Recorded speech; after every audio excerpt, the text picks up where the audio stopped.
Եվ ես մեծացել եմ մի միջավայրում, որտեղ արվեստը եւ մշակույթը միաձուլվում էր։ Ես այսպես ապրում եմ, ես այսպես զգում եմ, ես չեմ կարողանում ուրիշ ձև լինել։ Ես վերցնում եմ այսպես ասած հին դարաշրջանից այն էլեմենտները, որ ինձ ավելի հոգեհարազատ է։ Ուղղակի գիտեք ինչի՞ց է բխում մարդու ստեղծագործական ինքնությունը,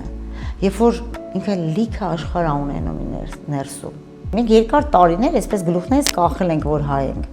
Մի ժամանակաշրջան էր, որ մեզ ուզում էին սարքեին մի անգրագետ ազգ, որ մենք շատ հեշտ ենթարկվենք։ Ես սիրում եմ այս ժամանակաշրջանի երիտասարդներին, իսկապես իրանք շատ հիանալի են։ Մարդկային հարաբերությունները շատ ավելի վեր եմ դասում, շատ բաներից։ Արվեստի ինքնաճանաչման ամենահետաքրքիր եւ ամենաբարդ ճանապարհներից մեկն է, իսկ արվեստագետը շատ հետաքրքիր զրուցակից։ Այսօր Էսթեզիանում շատ հետաքրքիր արվեստագետ, դիզայներ, նկարիչ Լուսիկ Ագուլեցու տուն թանգարանի հիմնադիր եւ դուստր Աստղիկ Սամվելյանն է։ Բարև ձեզ։ Ողջույն։ Շնորհակալ եմ, որ այսօր իմ հյուրն եք։ Ես եմ շնորհակալ հրավերի համար։ Աստղիկ ջան, իհարկե չեն կարող սկսել չխոսել ձեր ոճից, որովհետև մինչև արդեն խոսելը ձեր ոճը խոսում է ձեր մասին։ Կարող եք խոսել այն Աստղիկի մասին, ով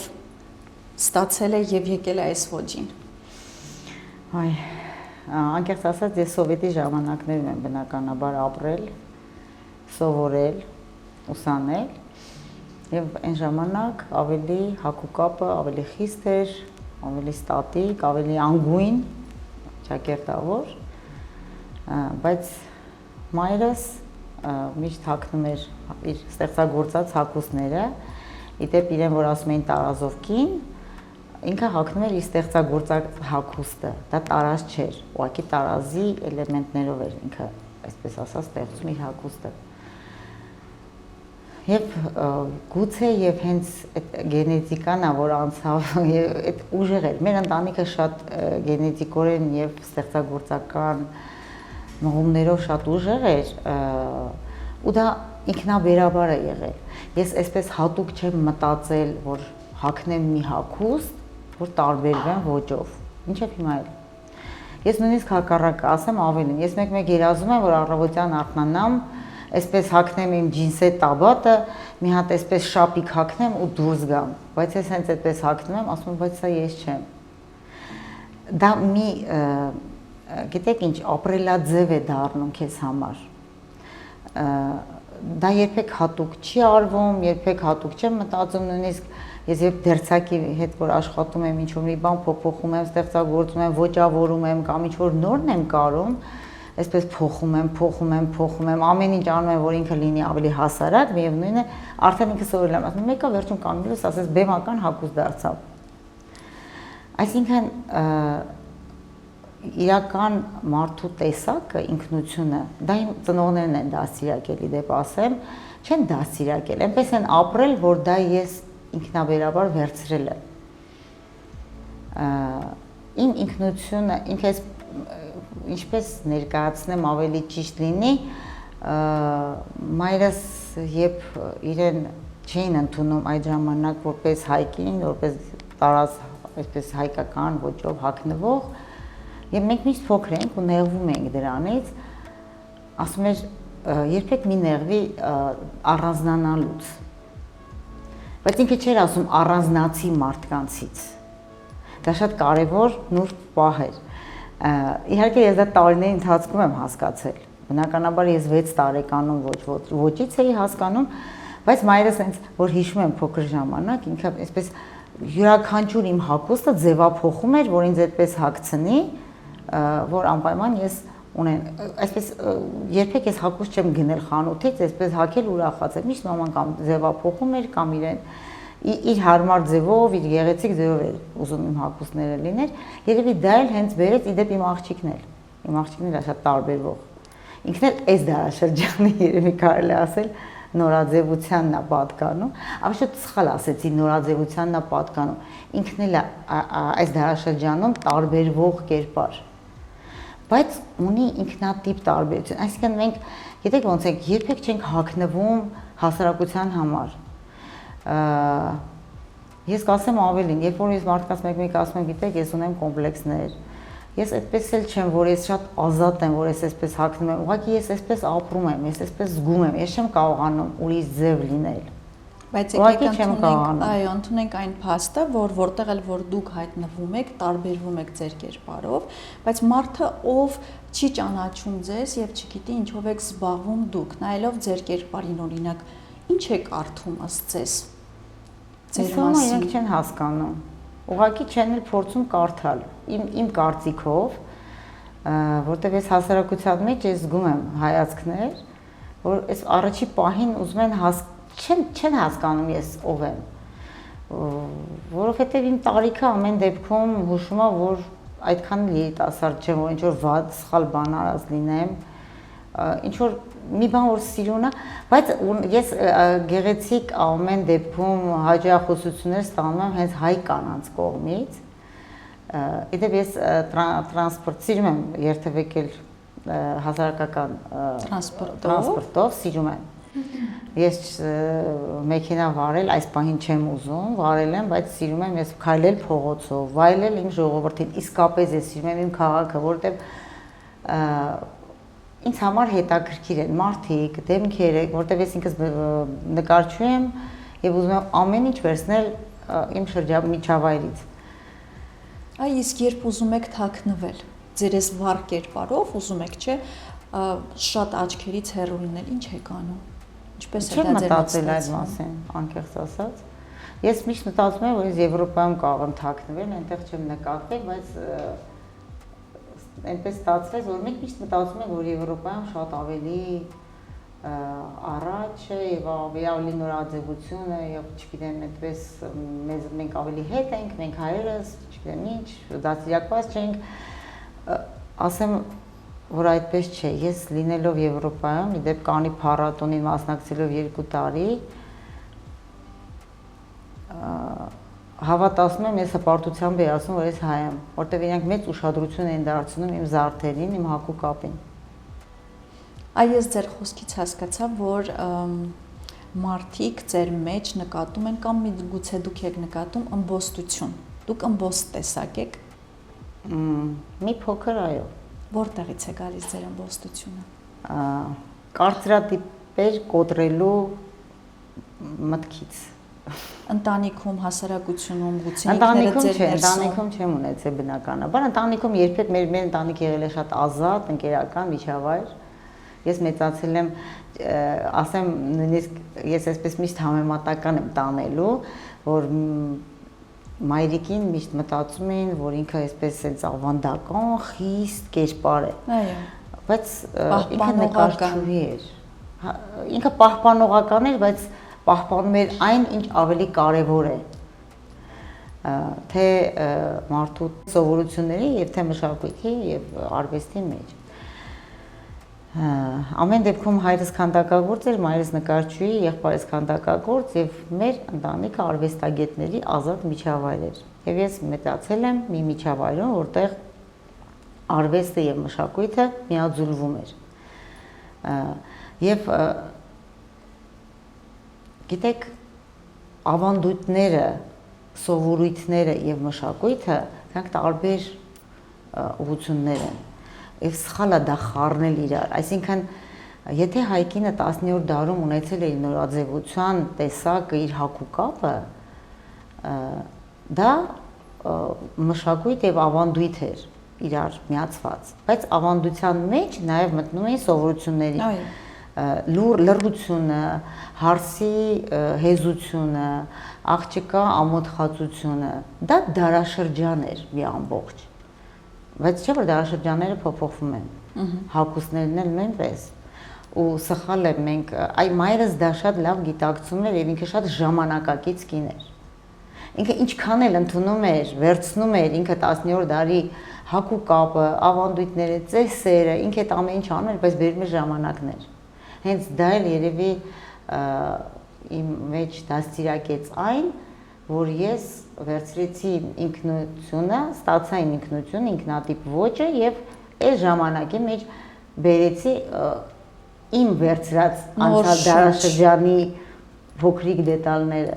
Այո։ Եթե մայրս վերցնում էր օրինակ հայկական գլխազարդի ինչ որ մի մաս կամ գոտին, կամ գոգնոցը, դրանք իմը չէին։ Ես օրինակ ինքս տարած չեմ հագնի, որովհետև ես միշտ մտածել եմ, որ դա մայրիկինն է, դա իր տեսակն է, իր ստեղծագործությունն է, նույնիսկ ինքը երեք պիջակ, այսպես պիջակ վերնազգեստ ավելի շատ, մի քիչ սխալ է իր ստեղծագործություններ պիջակ անվանել, ինքը երեք վերնազգեստ ունի, որի շատ հավանում է, բայց ինչքան հագնում եմ, ես ինչ չեմ զգում դրա մեջ։ Փորձում եմ իրեն միքսել ջինսե տաբատով կամ ինչ-որ sense ինչ-որ ժամանակակից դարձնել, բայց միևնույն է ես չեմ զգում իր մեջ ու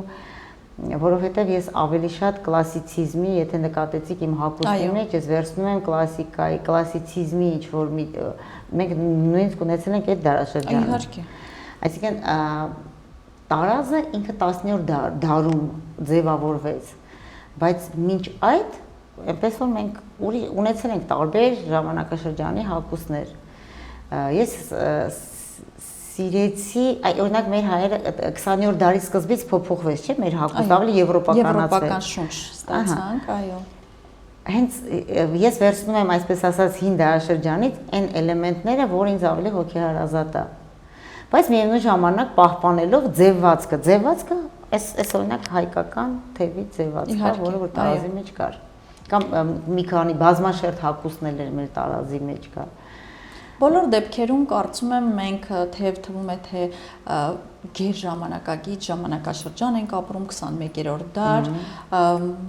ազատ կարող ենք շրջագայել ամբողջ աշխարհում եւ այլն, բայց հասարակության մեջ պահպանողական ենք մենք շատ եւ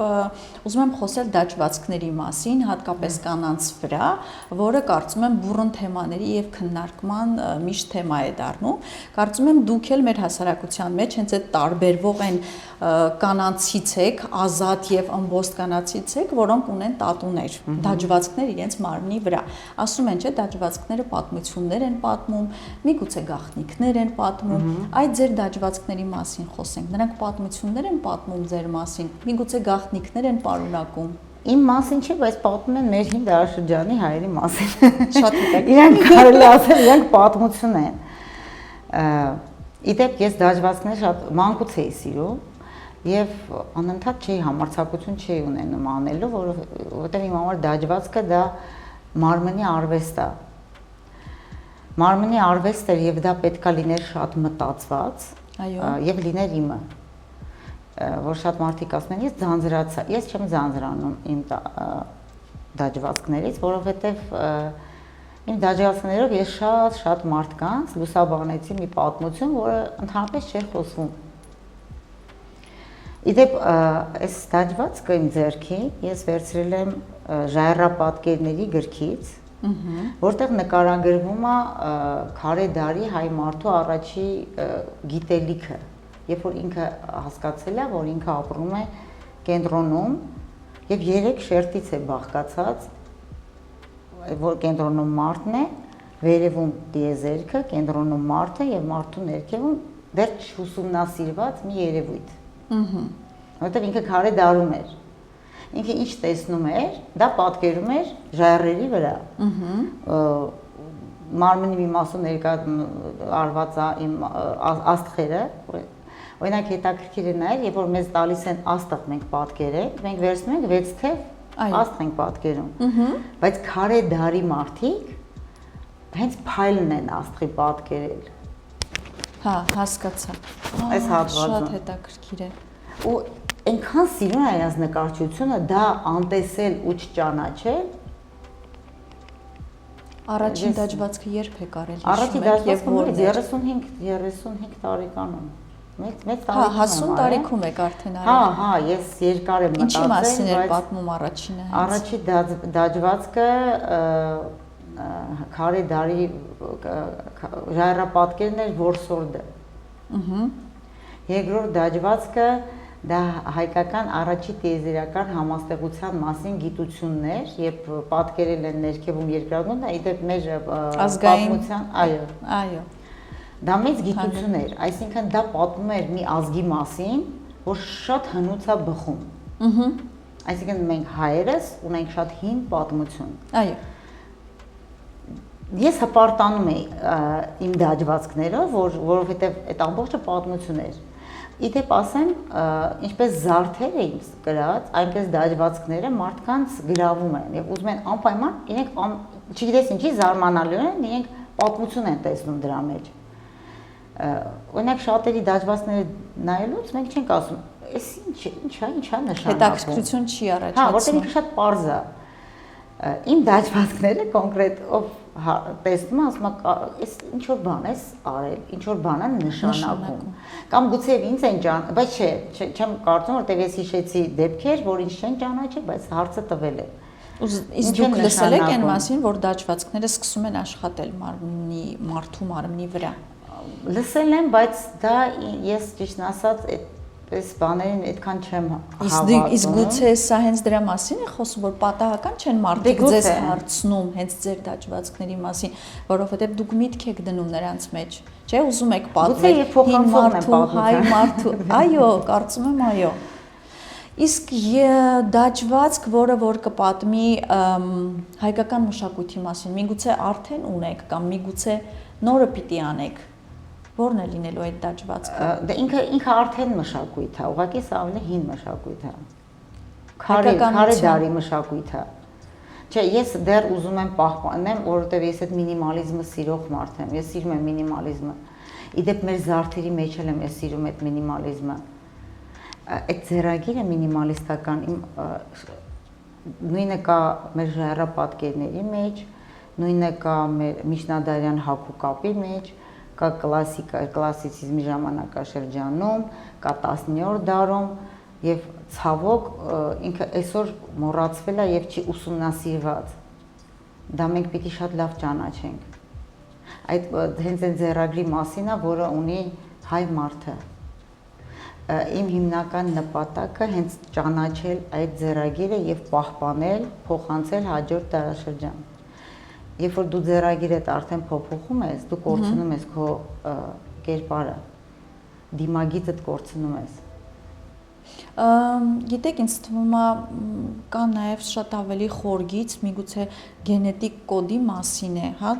գուցե գենետիկ կոդն եք ուզում այդպես փոխանցել։ Ես ավելի երևի մակերեսորեն եմ դա տեսնում։ Գենետիկ կոդը ավելի խորքային է։ Գուցե դա դրված է իմ մեջ, ես չգիտեմ, կարծում եմ, որ յուրաքանչյուրս ունենք մեր լուման այս աշխարհ գալու։ Ինչպես պիտի փոխանցենք այդ դեպքում ձեր կարծիքով գենետիկ կոդը։ Մեր, հա, գենետիկ կոդը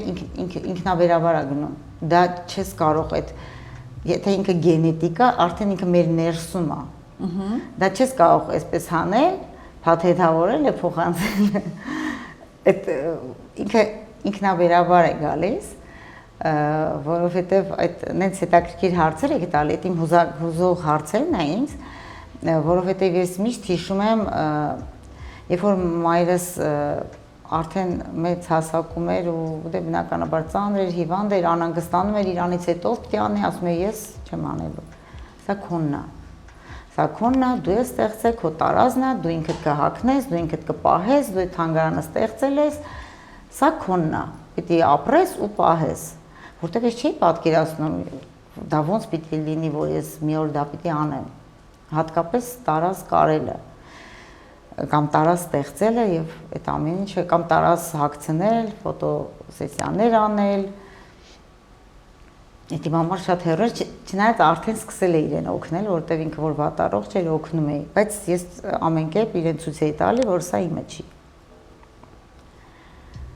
Եվ իրենից հետո այնքան հետաքրքիր է, մայրս միշտ դա ասում էր, ինքը շատ հավատում էր, այն ինչ հարցը որ դուք տվեցիք ինձ, ինքը շատ էր հավատում դրան։ Ես այդպես չեմ ապրում, ես ավելի մի քիչ ռեալ մարդ եմ, ռեալ եմ ապրում։ Երբ որ մարդը գնում է այս աշխարհից, այդ ձեր ասած գենետիկ կոդը ինքը թողնում է այստեղ։ Ինչպես։ Իր արած գործով։ Իր արած գործով, իր օրինակով։ Տեսեք, մենք ինքս նաև ծնող է, դու չես կարող այսօր երիտասարդի խոսքով փոփոխել, բայց դու կարող ես քո գործով փոփոխել։ Դու ինչքան էլ ասես, միևնույն է, ինքը չի ընկալելու եւ ավելի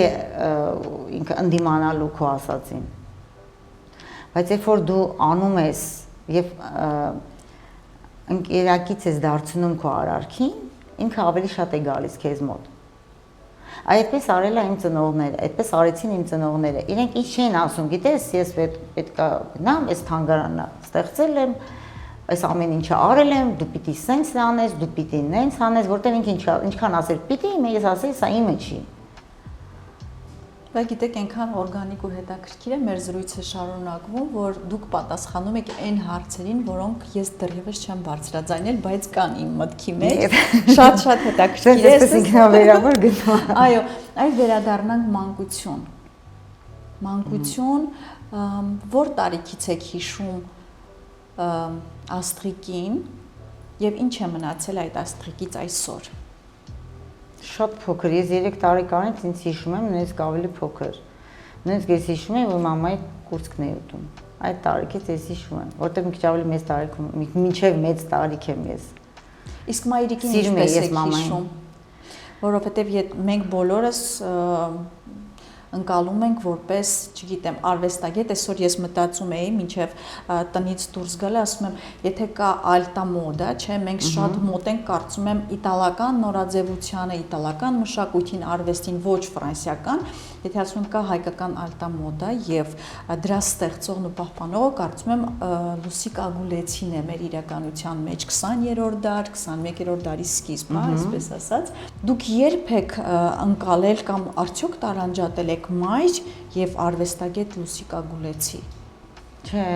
երբեք չեմ տարանջատել։ Որտեւ ինքը ախր ինքն է չէր անջատում։ Ինքն է չէր տարանջատում։ Ինքը միշտ ինձ պատմում էր, որ ես քեզ այսպես գրկած նկարում էի։ Ինքը ամեն ինչին մասնակից է դարձրել մեզ։ Չի ասել է, որ պիտի դու լինես։ Այնպես հետաքրքրություն է ստեղծել, որ այսպես ինքնաբերաբար ես եկել եմ այդտեղ, նույնը եղբայրս։ Մեզ չեն ասել դու պետք է այսպես անես, դու պետք է այսպես դառնաս, սա անես։ Մենք իրենք այնպես են ապրել, որ մենք ինքներս ենք ուզեցել իրենց կողքին լինել։ Ու ես ամեն օր, ամեն առավոտ, երբ որ արթնանում եմ, ասում եմ, ուզում եմ ես իմ ծնողների նման ծնող լինեմ։ Որն է այն ամենակարևոր հատկանիշը, որը ուզում եք փոխանցել ձեր զավակներին։ Ընկերակցությունը, համբերատարությունը, ընկերակցությունը, այդ ամենակարևորն է։ Բոլոր դեպքերում եկավ մի տարի, կարծում եմ, որ դուք գիտակցեցիք, որ դուք ժառանգորդն եք այն արժեքների, այն արվեստի եւ այն ճանապարհի, որը ստեղծել են ձեր ծնողները, ձեր մայրը։ Այ ինչպես տարանջատվեց այդ ճանապարհը, ինչպես կարողացաք եւ շարունակել Լուսիկ Ագուլեցու ստեղծած արվեստի ճանապարհը եւ պահպանել ձեզ որպես կերպար, որպես աստղիկ։ Այ ինչպես է կարող։ Ամենահուզիչ հարցն է, իմիջիայից ինքան շատ այդ հարցը, չէ, շատ չի հնչում։ Հնչում է սովորաբար այն մարդկանց կողմից, որոնք հասկանում են դա ինչա նշանակում։ Շատ բարդ էր իմ համար, բնականաբար, որտեվ ես ամեն ինչ արել եմ իմ կյանքում, որ մամային չնմանվեմ։ Ամեն ինչ։ Ինչու՞։ Որովհետև դա իր ինքնությունն էր։ Այնպես չի, որ ինքը վատն էր, ինքը շատ լավն էր, բայց դա իրենն էր։ Արժեք էր, որին չէր կարելի մոտենալ, չէր կարելի դիպչել, չէր։ Գուցե ամեն ինչ կարող եմ ասել։ Դրա ամեն ինչ, այսինքն ինքը ամենալավագույնն էր եւ իրենն էր, ինքն էր, դա ինքն էր։ Բայց բնականաբար շատ ազդեցիկ։ Ազդեցիկ էր, գիտեք, մենք օրինակ դուք նորաձևությունից ամեն օր խոսում եք, նորաձևությունը ունի շատ ազդեցիկ մի բան։ Այն մաման այն նորաձև կերպարն էր, որ ինքը շատ ազդեցիկ էր։ Այո։ Եվ իրեն բոլորն էին ուզում նմանվեն, եւ իր նկարչության ոճին, եւ հագու կապին։ Իհարկե մի փոքր հետո, երբ որ հասկացան, որ ինքը շատ կարեւոր բան է անում այս կյանքում։ Հիմա են ուզում նմանվեն, բնականաբար։ Այո։ Երևի միակ մարդը ես եմ եղել, որ ես ամեն ինչ արել եմ, որ չնմանվեմ մամային։ Որտեվ ես շատ բարձր եմ գնահատել իր արժեքը, շատ, եւ հայրիկիս, եւ մայրիկիս։ Հետո իմ մաման այնպես է ինձ դասիրակել, որ ես ինքս իմս պետք է ստեղծեմ տարիների ընթացքում։ Ես այդպես եմ մեծացել, ես չեմ կարող ասել դա ոնց է եղել, այնպես չի, որ մայրս նստել ասել, գիտես, ես այսպես եմ հագնվում, դու այսպես արա, չի եղել այդ զրույցները մեր մեջ, Ուղղակի գիտեք ինչի՞ց է բխում մարդու ստեղծագործական ինքնությունը, երբ որ ինքը լիքը աշխարհ ունենում ներսում, երբ որ քո մեջ լիքն է լինում դա, ինքը ոնց է բաժակը լցվում է եւ թափվում է, երբ որ մեր թե պատմությունով, թե ինտերակցիոնով, թե ծնողների համբերատարությունով, այդ ամեն ինչ մտնում է այդ չգիտեմ, դա աննկարագրելի երևույթ է։ Երբ որ քո ներաշխարհը լիքն է, ինքը մի օր այսպես դուրս է գալի քեզանից։ Այն ծնողները այդքան լցրել են ինձ։ Ու այդ այնպես չի, որ ես օրինակ բոլորը տեսնում են, որ ես չեմ հագնվում կամ ապրում ինչ որ մի բան ապացուցելու համար։ Բայց կան իմ ներսում փոքրիկ կարծրատիպեր, այնպես չի չկան։ Փոքրիկ դեպ պատմեմ, օրինակ 80-ականներին, 85 թվականներին, երբ որ ես 15 տարեկան էի, 14-15, գիպյուրի կալգոտկաներ կային, հիշում եք, ասենց այդ իմ ամենասիրած զուգալ գուլպաներն էին, այդ գիպյուրի զուգալ գուլպաները, եւ հագնում էին միայն այն աղջիկները, որոնք մի փոքր ազատ էին ավելի,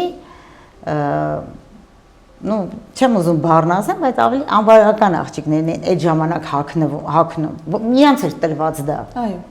Բայց ես շատ էի սիրում իրան, ասում եմ ինչի ես չեմ կարող հագնել։ Բայց հագնում էի, փորձում էի իրեն ինչ-որ այդտեղից էր գալիս այդ ոճափոխությունը, այնպես հագնեմ, որ այդպես չերևա, այնպես հագնեմ, որ ճիշտ ներկայացնեմ, ավելի գեղեցիկ ներկայացնեմ կամ ավելի sense այսպես աբստրակցիոնիստ եմ իմ մասնագիտությամբ, բայց չէի կարողանում ազատ ստեղծագործել եւ դա իմ մեջ հավաքվել էր երկար տարիներ, իհարկե պատերազմ 90-ականներ, այդ ընդհանրապես վերացավ նմանատիպ բաները եւ անցան տարիներ այն ստադիոնի վրա ասում են քրչի բազար, այդ շուկայով գնում եմ ու տեսնում եմ այդ վաճառում են, ես պետք է իրան վերցնեմ, ինքը արդեն հին սովետական բան է դարձել։ Ես էլ եմ դեպ հաճախակի, ինչքան որ հնարավոր է փորձում եմ լինել այնտեղ, որովհետև շատ հետաքրքիր սովետական ժամանակաշրջանը շատ արժեքավոր իրեր կարելի է ձեռք բերել։ Ոչ միայն սովետական, ավելի հիներ կա, ուղղակի պետք է ճանաչես։ Հա, չենք շատ սիրուն շուկա, շատ էսթետիկ, իդեպ գիտեք այդ շուկայից ով է հարցրել մեզ մոտ Lady Gaga-ի 911 տեսալովակը գիտեք։ Այո։ Ռեյսորը, Տարսեմը, եկել էր թանգարան, ասում է, ինչ որ քրչի բազար ունեք դուք, բայց այդ քրչի բազարն է անգլերենով նենց է ասում, չենք հասկանում ինչ է ուզում։ Հա, այսինքն այնտեղից գնալ մեզ, հա։ Հա, այդ դրա համար եմ ասում, որ մենք պատկերացնում ենք, որ ամբողջ աշխարհը գնում է առաջ, մենք մնացել ենք հետ, մենք իրականում հետ չենք։ Մենք շատ առաջատար դիրքում ենք, մենք հայերս։ Ուղղակի մենք չենք գիտակցում դա։ Այ ինչու ենք մենք իհարկե շատ առաջ գնացի, ինչու ենք մեզ անընդհատ թվում է, որ մենք դրսից պիտի ինչ-որ բաներ սովորենք։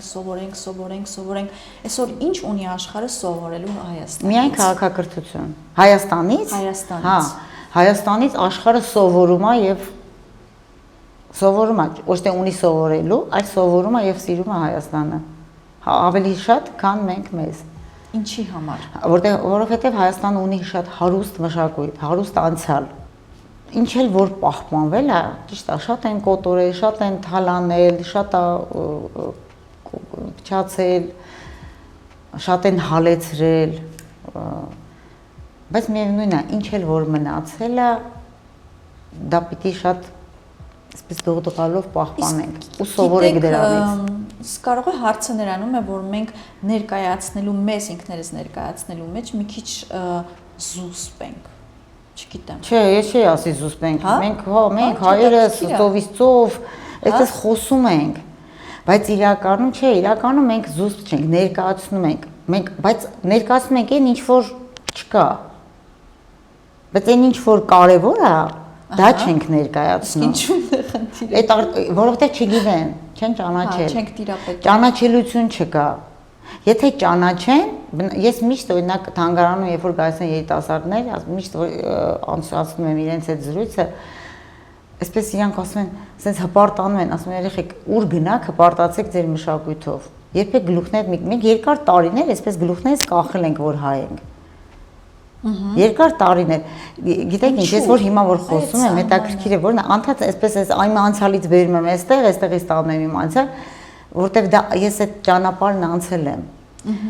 Ինչու, որովհետև այն ժամանակներում ավելի քիչ էր խոսվում մեր պատմությունից, մեր մշակույթից, եւ ընդհանրապես մշակույթից չունեինք, մենք ազգային պատկանելություն չունեինք։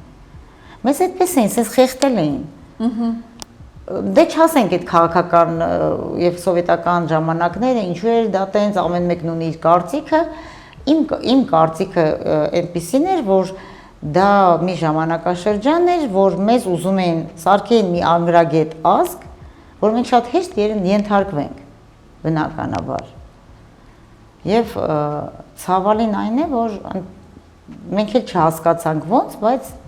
որոշակիորեն վերցրեցինք դա։ Հիմա արդեն քանի երկար ժամանակ այդ ազատությունը տրվել է, մենք վերցրել ենք այդ անկախությունը։ Հիմա արդեն ժամանակն է, որ մենք գնանք արմատներ, վերցնենք այդ արմատները, բերենք այստեղ, վրայի հողը այսպես թափենք, արմատները լվանանք եւ նորից տնկենք, որ մենք կարողանանք լավ ճյուղեր տանք։ Դա է խնդիրը, որտեղ մեր արմատները դեռ չեն մաքրված, որտեղ մենք չգիտենք, այդ դու մաքրում ես այն ժամանակ, երբ որ դու ամբողջովին ուսուցանում ես դա։ Հիմա այսպես տպավորություն կլինի, որ ես ամբողջ օրը կարդում եմ, իրականում ես չեմ կարդում, որովհետև գրականություն կարդալը կամ ընդհանրապես թեմա կարդալը մի բան է, եւ այդ ամեն ինչը կյանքում ուսումնասիրել եւ կյանք բերել, դա լրիվ ուրիշ բան է, դրա շատ տարբեր են։ Կարծում եմ թանգարանում, Լուսիկա Գուլեցու թանգարանում, տուն թանգարանում հենց այդ ամենը կյանքի է բերված եւ այցելուներին ինչ եք ցանկանում, որ այցելուները առաջին հերթին տանեն իրենց հետ։ Հենց այն գիտելիքը, որի մասին ես ասում եի, հպարտությունը, որ իրենք հայ են, ունեն անցյալ, իրենք հարուստ անցյալ։ Ճիշտ եմ հասկանում։ Ինքնաճանաչում։ Դա է բերում այդ հպարտությանը։ Այսօր շատ է խոսվում, որ հայկականը նորաձև է, չէ, նման ասույթ ունենք։ Ինչ է կարծում, ազգային արվեստը, ազգային մշակույթը կարող է լինել ժամանակակից նորաձև, բայց պահպանել եւ հավատարիմ մնալ իր արմատներին, թե ինչ որ բան խարխլվում է այս ճանապարհին։ Չէ, հնարավոր է։ Հնարավոր է, որտեղ ես ինքս դա անում եմ այսօր, ես բնականաբար ճանաչելով անցյալը, ես բերում եմ ներկան, փոփոխում եմ, բայց ինքը շատ նուրբ պահ է, շատ։ Մի փոքր սայթակում ես ու կորցնում ես դա։ Ու արդեն նմանվում ես Արևելքին, Եվրոպային։ Ասեմ, մենք այդպես հետաքրքիր է, անդադ sense վախենում ենք նմանվել, հագնվում ենք լրիվ եվրոպական ոճով, կրում ենք մենք արևելյան զարդեր, բայց եկեք չմոռանանք, որ մենք ինքներս նման ենք իրենք են մեզ, դա նորմալ է։ Նորմալ է, որովհետև 10-րդ դարում, եթե բոլորը ունեցել են մի նորաձևություն, 16-րդ դարում բոլոր երկրագունդը ընդհանուր, իհարկե որոշ ցեղատեսակներ, այսպես ասած, առանձնացրած, ամեն դեպքում մենք եվրոպական մասին ենք ավելի մոտ։ Հարում ենք դեպի Եվրոպա, իհարկե։ Այդ նորաձևությունը բնականաբար նման է, երբ որ մենք տեսնում ենք ֆրանսիական եւ անգլիական, այս այդ հարցը միշտ տալիս եմ համեմատական, որպեսզի ավելի լավ հասկանան, եթե ձեզ այսպես 17-րդ դարի անգլիական եւ ֆրանսիական հագուստ ներկայացնեն, դուք չեք կարող տարբերել որն է անգլիական, որն է ֆրանսիական։ Այո։ Իդեպ Տաջիկստանից աղջիկներ էին եկել թանգարան, նայեցին մեր տարազներին, ինչ նման է մեր տարազներին։ Նաև ուզբեկական իդեպ։ Ուզբեկական կտորները, եթե հիշում եք վերջին աֆղանական որոշակի զարդեր, բայց եթե որ իրար կողք ենք մենք դնում, իրենք ընդհանուր նման են, ինչպես ասեցի անգլիական եւ ֆրանսիական հագուստները, բայց օրինակ ես որոշակիորեն տարբերեմ անգլիական, ֆրանսիական հագուստը, որտեղ ես շատ խորապես ես ձեռագիր ուսումնասիրել եմ, օրինակ կտորներով, ինչ են օգտագործել, ինչ կտորներ են օգտագործել, գույնով, ֆրանսիացիների եւ անգլիացիների գույները տարբերվում են հագուստների, նախ օրինակ հնդկական հագուստների գույները ավելի բաց են, որտեղ արևոտ երկիր է, ճապոնական հագուստների գույները մենք ունենք ամեն դեպքում էլի կկրկնվեմ այդ ձեռագիրը գույնի, նախշազարդերի, սիմվոլիկաների, դա մի փոքրիկ ուսումնասիրություն է, շատ մեծ բան չի,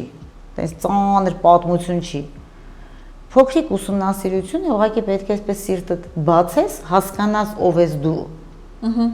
Պարզապես չլսես, որ մենք այն ամենօրյա նախադասությունները, որ միշտ ասում են, դու պատրաստ լինես հասկանալու ով ես դու։ Այ օրինակ, երբ որ դու օրինակ ծաղիկի նախշազարդ ես ստեղծում կամ օրինակ այդ նշիկ ասվածը, սա երբեք դու չես կարող ասել, դա չինացիներն են արել, ճապոնացիներն են արել, հնդիկներն են արել, հայերն են արել, ով է արել առաջնամարտը, ով է արել։ Բայց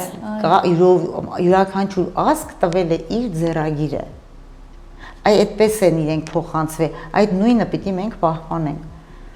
Օրինակ մենք վառ վարդագույն չունենք, իդեպ մեր մաշկին դա չի էլ սազում, այդ վառ վարդագույնը։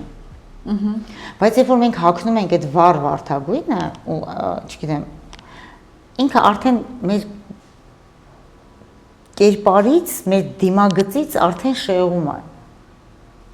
Բայց կարող ենք այդ վառ վարդագույնը այնպես հագնել, որ բերել ժամանակաշրջան, այս ժամանակներ, որ ինքը կարող է դիտվել որպես հայկական ինչ-որ փոքրիկ մի քիչ շատ պրիմիտիվ է հնչում ասել հայկական, չգիտեմ ոնց դա ներկայացնում, ազգային ասեմ երևի ավելի շատ, որովհետև նայեք տարբեր ազգեր են բնականաբար ու ամեն ազգ ստեղծում է իրենը։ Հիմա եթե մենք օրինակ կարմիր գույնը տալիս ենք տարբեր ազգերին, իրենք այդ կարմիր գույնը յուրովի են ներկայացնում, օրինակ չի կարելի մեր տարազների մեջ ադրբեջանական կարմիր օգտագործել, ինքը արդեն տարազի ճիշտ մատուցումից կորում է։ Որդան կարմիրը միայն մենք ենք օգտագործել։ Առաջիկայում այո, կարող է հետո վաճառել ենք մենք ուրիշ երկրներ, բայց դա եղել է մեր կարմիրը։ Մեր կապույտն էլ է ուրիշ։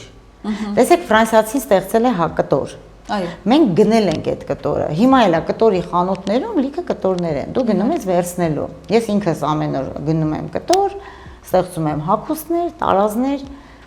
եւ այսպես մտածում եմ, ես կտորը եթե սխալ գնեցի, ես արդեն կորցնելու եմ տարազի ճիշտ մատուցումը, հենց այդտեղից է գալիս, նույնը արել են այդ հին դարաշրջանում, չէ՞ ֆրանսիացին տարբեր կտորներ է ստեղծել, Չինաստան, Ճապոնիա գնացել են, չէ՞, ճանապարհները բաց են եղել, առևտուր է եղել, իրենք կտորը բերել են եւ կարել են իրենց հագուստը։ Բայց իրենք կտորը այնպես են ընտրել, ու այնպես են այդ հագուստը ստեղ կտորի եւ հագուստի համադրությունը արել, որ հայկական ձեռագիր են տվել։ Այդ հագու կապին։ Այ դա պետքա բերենք մենք այսօր այստեղ։ Այ եթե մշակութային ասպարեզում մեծ փոփոխություն անելու հնարավորություն դուք ունենայիք դեպի այդ հայեցին տանելու ճանապարհին, ինչ փոփոխություն կանեիք, շատ հետաքրքիր է։ Երկու մի հատ կարևոր բան, որ տարազը միայն այսպես այդ գորգանման կտորից գլխար գոգնոց չի։ Տարազը շատ խորը փիլիսոփայություն է, շատ խորը։ Երբ որ դու շատ խոր ուսումնասիրում ես կանացի հագուստը, հասկանում ես ինչքան շքեղ է եղել կինը, հայ կինը, ինչքան մտածված է ներկայացրել իրեն, ինչքան էլեգանտ է եղել հայ կինը, ինչքան է մտածել ամեն մի հատվածը գեղեցիկ երևալու, նույնիսկ աստառը որ բացվի, հագուստի տակից գեղեցիկ երևա։ Իսկ ինչու ենք միայն մեկ էլ այդ սփռոցներն ու ձևավորումը, որ այսպես շատ պրիմիտիվ, հայկականությունը դարձել է շատ պրիմիտիվ, շատ էժանագին։ Այդ դա եմ ուզում փոփոխել, կուզենայի այսօր փոփոխել, որ հայի ստեղծածը շատ էժանագին մենք չմոտենանք։ Գոնե այսօր խորքային շերտերի մասին է խոսքը, որպեսզի այդ շերտերը մենք պահպանենք։ Մենք ինչ որ ավելի չգիտեմ, մակերեսային ճիշտ եմ հասկանում, այսինքն ամեն խորքայինից վերցնենք մակերեսային ինչ-որ հատված, Այսպես այն որ հավես չունեմ, բայց ուզում եմ ինչ-որ մի հայկական բան անեմ։ Վերցնեմ այս կտորը, գցեմ սեղանին, դարձավ հայկական, դա չի հայկականը։ Հենց էտա որ դա չի, դու կարող ես այդ կտորը լինի միագույն։ Բայց վրայի դրված այդ ամանեղենը, սպասքեղենը, այնպիսի համադրություն ունենա, որ ինքը հայկական շունչ տա։ Տեսեք եվրոպական սեղանները ինչպես են ձևավորվում, չէ՞։ Դա անգամից դու հասկանում ես, որ դա եվրոպական է։ Ինչ պիտի անենք, ինչին ուսանենք, որ ինչպես դա արվի, միգուցե մենք չգիտենք ճիշտ վարվելու ձևը, նույն կտորի հետ, նույն տարազի հետ, հենց դա չգիտենք մենք։ Վարվեցողության մոտեցումը չկա, որտեղ մոտեցումը գալիս է այդ բաժակը չի լցված։ Այդ քաղաքակրթությունը, պատմությունը, այդքան չի լցված, չի ուսումնասիրված։ Իհարկե կարելի է։ Իհարկե կարելի է։ Իսկ ով պետք է անի դա։ Կարծում եմ դա դպրոցներից պետք է լինի։ Դպրոցներում, օրինակ ես ամենաառաջին բանը դպրոցներում առաջի դասարանից մի դասաժամ կավելացնի, շատ կարևոր։ Արվեստի եւ մշակույթի պատմություն, հենց արվեստ եւ մշակույթ։ Որովհետեւ արվեստը եւ մշակույթը մարդուն շատ հարուստ են դարձնում։ Մնացածը ինքը կարող է վերցնել իր մասնագիտականը, մաթեմատիկա, ֆիզիկա, մյուս առարկաները։ Եվ ոչ միայն Հայաստանի, այլ ամբողջ աշխարհի արվեստը եւ մշակույթը։ Այդ համեմատականն է հենց բերում քոնը պահպանելուն։ Երբ որ դու չես ճանաչում կողքի հարևան երկրի մշակույթը, դու չես կարողանում քոնը ճիշտ ներկայացնել եւ պահպանել։ Այդ ամենակարևոր պահն է կարծում եմ, որովհետեւ նույն չինական եւ ճապոնական հագուստների մեջ այսպես ձևման դետալներ կան, որ շատ նման են հայկական հագուստներին։ Ու դրա համար ինչ որ մի բան որ դու անում ես, հենց ճապոնական ես հագել։ Ինչի, որովհետեւ ճապոնացին յան մինչեւ հիմա պահում է։ Այո, անմիջապես նկատում ենք։ Կան վրացիները, մեր հարևան վրացիները։ Երբ որ ես օրինակ ինչ որ մի տարազ եմ ստեղծում կամ ինչ որ մի նորովի հագուստ եմ ստեղծում, միանգամից այսպես, վրացական է։ Ինչի, որտեվ մենք մերը չենք ճանաչում, որ մենք էլ ենք հագել այդ ժամանակներում դրանից։ Շատ հետաքրքիր միտք ասեցիք, այդ դեպքում կա այսօր, չգիտեմ, շատ տարբերվող, տարբերակիչ, միգուցե դետալ, աքսեսուարի տեսքով, կամ նույն ինչու գոգնոցի տեսքով, չգիտեմ, որը որ կարող է գալ ժամանակակից հագուստ, հենց դրա մասին է ժամանակակից կենցաղ եւ ճանաչելի կլինի, որն է։ Նենց հետաքրքիր է, որ այսքան իմ պատմածը ինքը հենց էտա դետալ չի, ինքը ուսումնասիրված ինչ որ երևույթ է։ Ինքը այսպես մի դետալ չի, որ ասեմ, այն դետալների վրա ենք հիմա կենտրոնացել, որ օրինակ մայկայի վրա ինչ որ տարազով աղջիկ են նկարում, հայկական է։ Դա հայկական չի։ Հայկականը ընդհանուր մարդու ստեղծագործության մեջ դա այսպես գունային կոմպոզիցիոն համադրություն է։ Այդ այնքան բարդ է ասել ստեղծագործական process-ը։ Ես չեմ ասում ազգը ամբողջը դառնա ստեղծագործող։ Բնականաբար դա չի լինի։ Այո։ Բայց եթե մենք շատ պահպանողական լինենք, ամեն դեպքում ճաշակը եւ գեղեցկությունը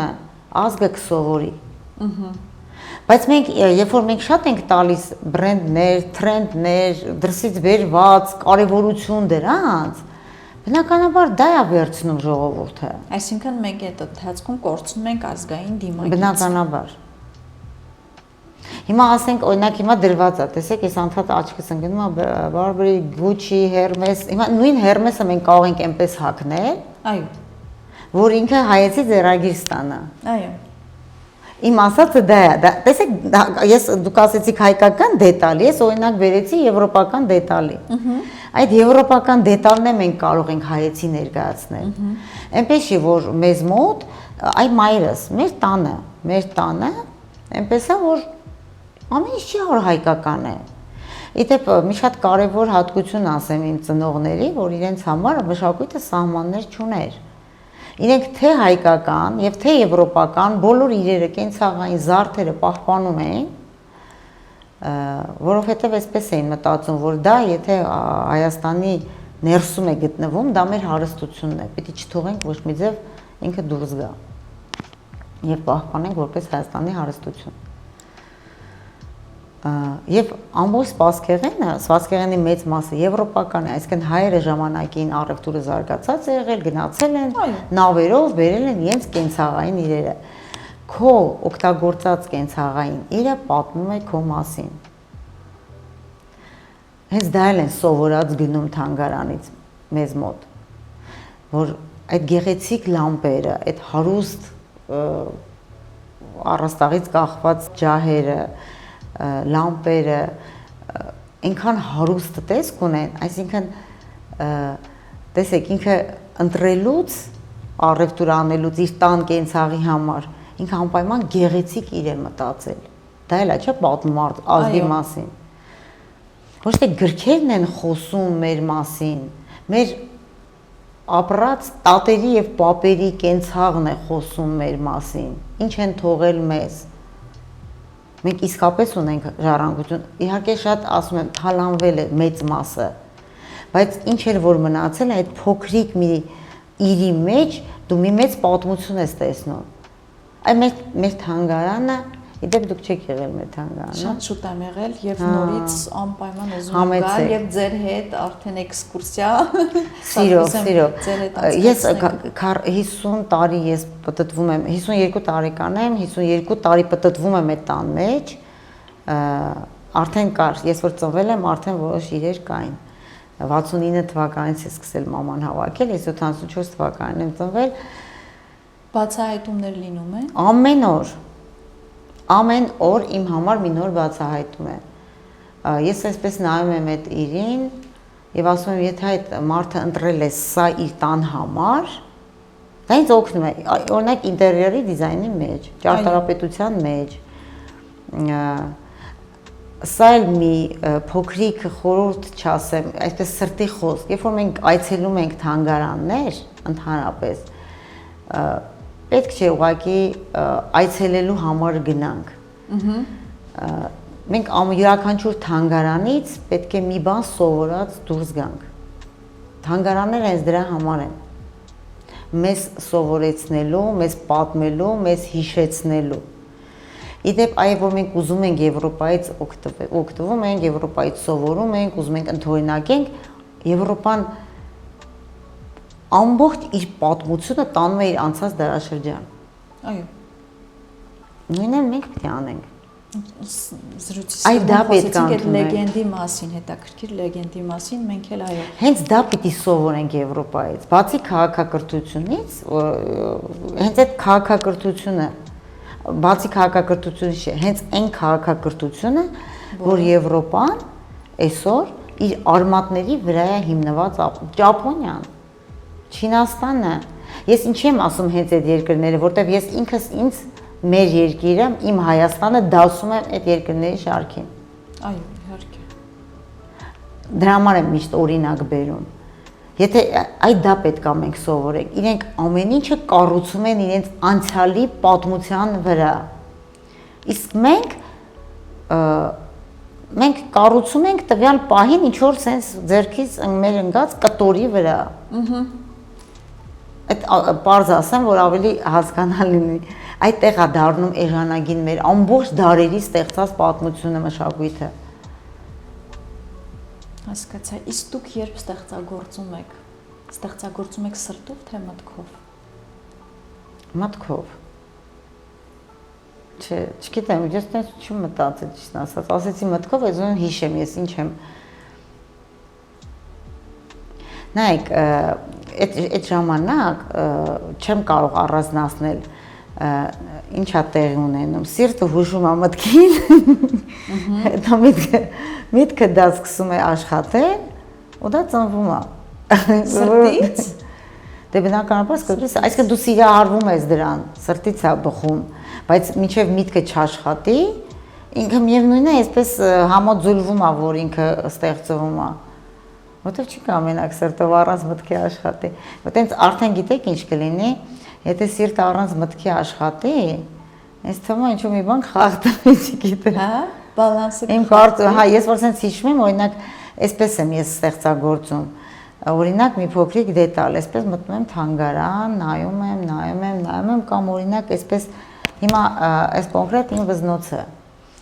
Սրանք երկու հին կոճակներ են։ Անտիկ 10-րդ դարի հին կոճակներ են։ Ես վերցրեցի, այդ բանը իրենց շատ սիրեցի, հետո իրենց ամրացրեցի։ Հա, իրենց, հա, որտեղ ես իրենց շատ եմ սիրում։ Հետո ամրացրեցի, այստեղ հասկացա, այստեղ սկսում եմ միտքը աշխատել, կոմպոզիցիոն, այն քո ուսուցողական տարիների ինչ որ սովորել ես կոմպոզիցիա, այ դա է, տես ես դրա համար եմ ասում, այդ բաժակը որ լցվում է, ինձ մոտ այդպես պատտվում է։ Այդ կոմպոզիցիան, որպեսզի սա օրինակ այս նշիկը որ չլինի, ինքը դատարկ է, ինքը պետք է ավարտ ունենա։ Այս դնում եմ ինքը իր ավարտը, նշիկը այս դնում եմ, դրեցի իր ավարտը։ Այստեղ ես կարող եմ անել արծաթե շղթա։ Բայց արծաթե շղթան ինքը արդեն դարձնում էր սովորական մի վզնոց։ Որպեսզի ինքը սովորական վզնոցից դուրս գա ու ինքը ավելի մի քիչ խոսուն լինի, ժամանակի մեջ իրան ես սև թելով պարզապես փաթաթեցի, այնքան արագի մեջ է դա եղել։ Ուղղակի sense նույնը ես իմ զարդերն եմ ստեղծել։ Երբ որ մայրս տվեց այս երկու դետալները, այսպես որպես կոճակ տվեց, ես տարա, դե իրանք աղջիկ եւ տղա են, ինքը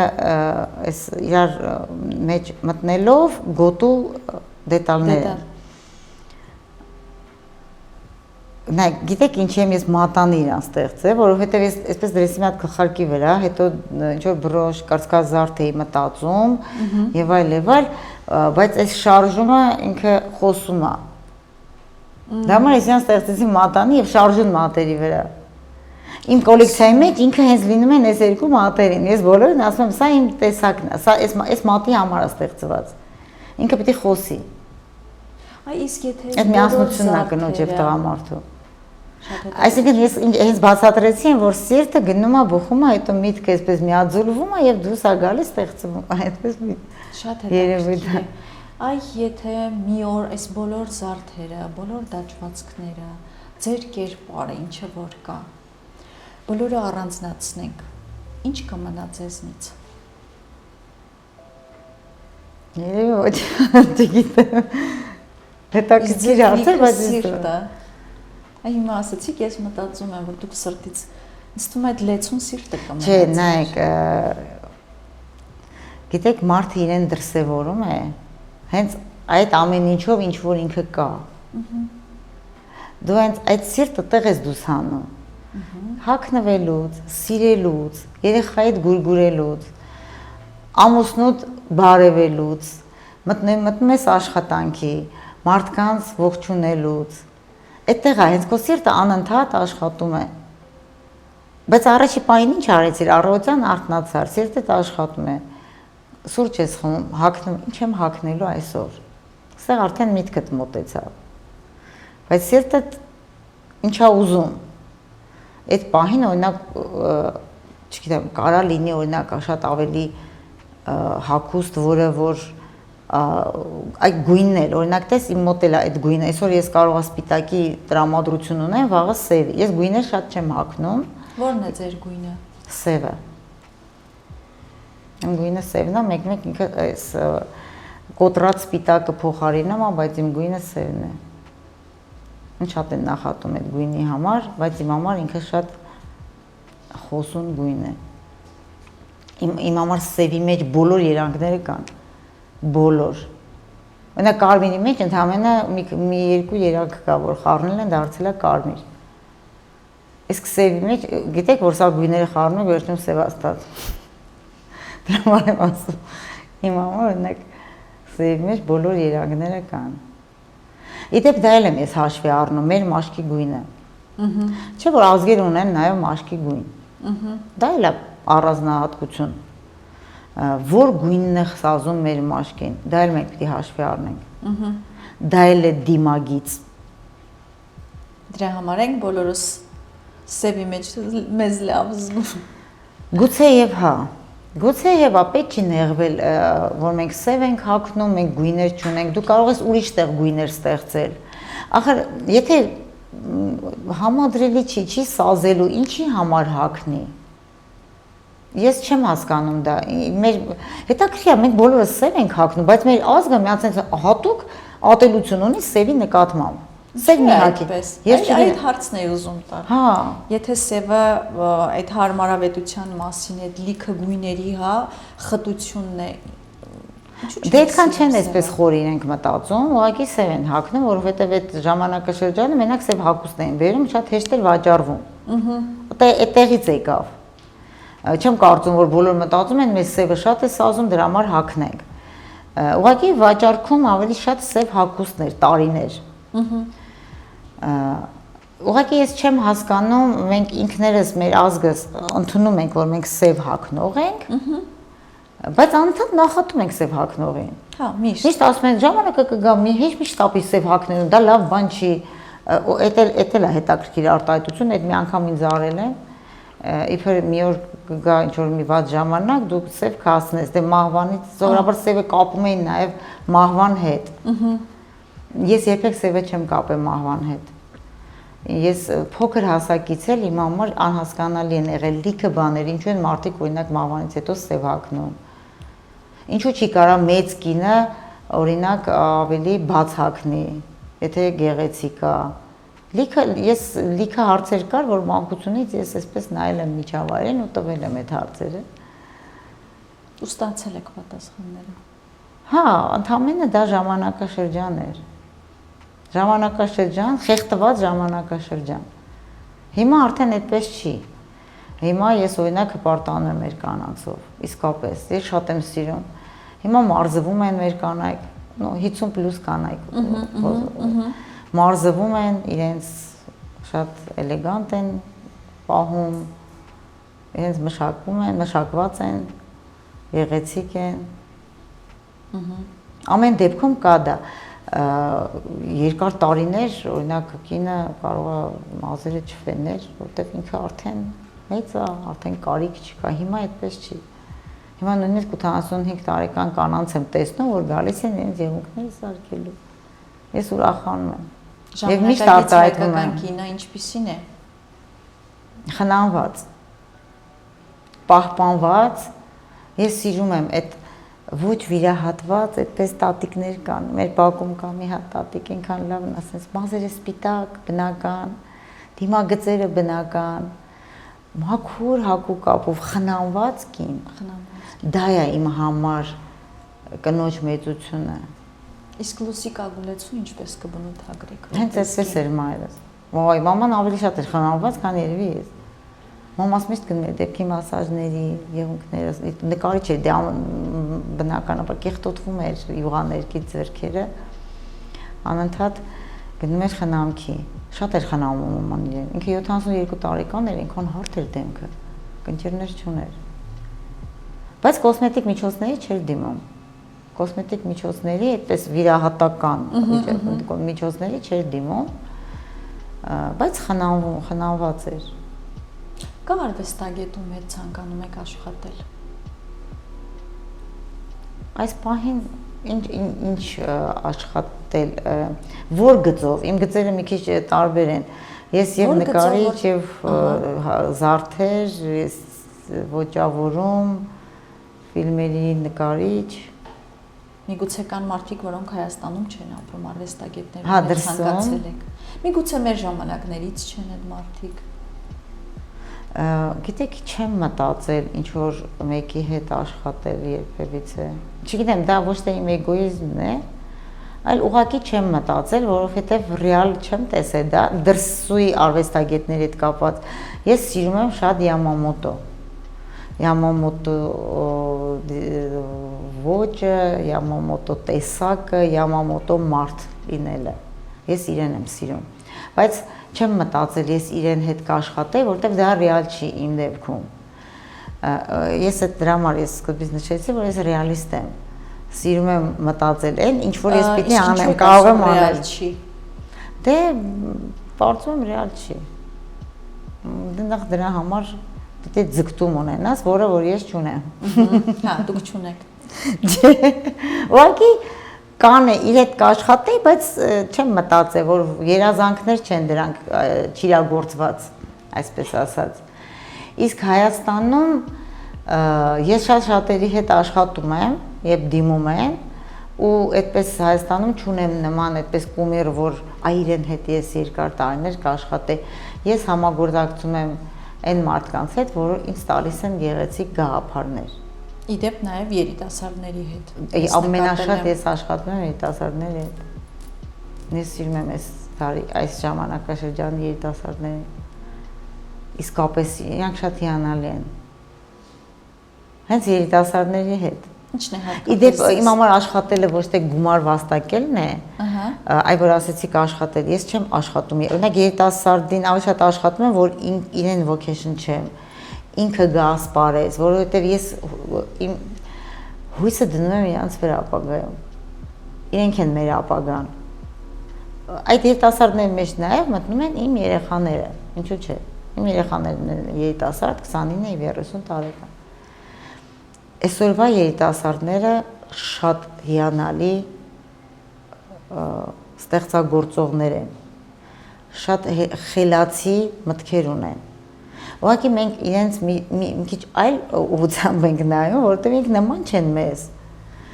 Շատ դժվար է իրենց ընկալելը։ Այդ թվում նաև չեն ընկալել մեզ մեր պապաներն ու մամաները, մեր պապաների մամաներին չեն ընկալել իրենց մեր տատերն ու պապերը։ Դա նորմալ է սերնդափոխությունը։ Բայց եթե դու ուզում ես առողջ սերունդ մեծացնես, այնց որ այնտեղ նշեցի, որ պետք է լինես համբերատար։ Համբերատար, եթե մի բան քո դուրը չի գալիս ինչ որ իր բնավորության մեջ, ուղղակի համբերի, տես ինչա ուզում ինքը ասի։ Մի շտապեցրու իրեն, իրենք չեն շտապում իդեպ։ Ոնց որ մենք ենք շտապել, որ այսպես սովորենք, մեզ շտապեցնում էին։ Սովորեցինք, ավարտեցինք, այս ընտանիք կազմելու ժամանակն է գալիս, բայց այդ ամեն ինչը այսպես գծած էր։ Այսօր գծված չի իրենց ճակատագիրը, իրենք չեն գծում, իրենք հակառակը ասես ջնջում են եւ իրենք իրենց հավեսով ապրում են։ Իսկ մենք պետք է չշտապեցնենք իրենց։ Ինչպես կնկարագրեք ձեր ոճը։ Այդ բարդ հարց էր։ Դա շատ հետաքրքիր է։ Հա։ Չեմ մտածել այդ մասին։ Ինձ թվում է պետքա կողքից նկարագրեն։ Օրինակ, չգիտեմ, ինձ ինչ են ասում։ Ինձ երբեք չեն, հա, մի անգամ այդպես հետաքրքիր արտահայտություն ստացա մի երիտասարդից, բայց ինչպես միշտ չեմ հիշում, ինչ ասեց։ Նորաձևության, չգիտեմ ինչ, չեմ կարողանում հիշեմ։ Ինչ է ասել, նույնիսկ մի անգամ ասեցի, որ մեսենջերով գրի, որ ես հիշեմ, միևնույնն է չեմ հիշում։ Այդ դեպքում ով է Աստղիկ Սամվելյանը։ Չեմ ասի հայկին։ Ես ինձ չեմ համարում հայկին, ուղղակի կին, մայր, կին, ընկեր։ Ես այդպեսին եմ։ Ես մարդկային հարաբերությունները շատ ավելի վեր եմ դասում, շատ բաներից։ Ես ընկեր եմ, մայր եմ, կին եմ, քույր եմ, աղջիկ եմ, որ ունի լիքը պարտականություններ։ Իսկ աշխատավայրում Մի փոքր հայ եմ, այդ չասեցի, չեմ ուզում սենց ես ասեմ, ես հայ եմ, որ ունի իր լուման այս դարում, այս դարաշրջանում, ես ծնվել եմ ինչ-որ մի բան կատարելու, ինձ թվում է դա յուրաքանչյուրս պետք է ունենանք, յուրաքանչյուրս մտածենք, այդ հարցերի շուրջ մտածել եմ, որ ես ինչու եմ աշխարհ եկի, ինչի համար, ինչ պետք է անեմ ես այստեղ։ Չէ՞ որ յուրաքանչյուրս գայս ենք ինչ-որ մի գործ անելու, ինչ-որ մի բան կատարելու։ Այսինքն առաքելությամբ հայ եք։ Հա։ Ես պահում եմ իմ այս փոքրիկ քառակուսին։ Կարծում եմ յուրաքանչյուրս պետք է հասկանանք, գիտակցենք եւ այդ յուրաքանչյուրս մեր քառակուսին պահենք։ Այդ հենց մենք ուժեղ Հայաստան կլինենք։ Շնորհակալ եմ։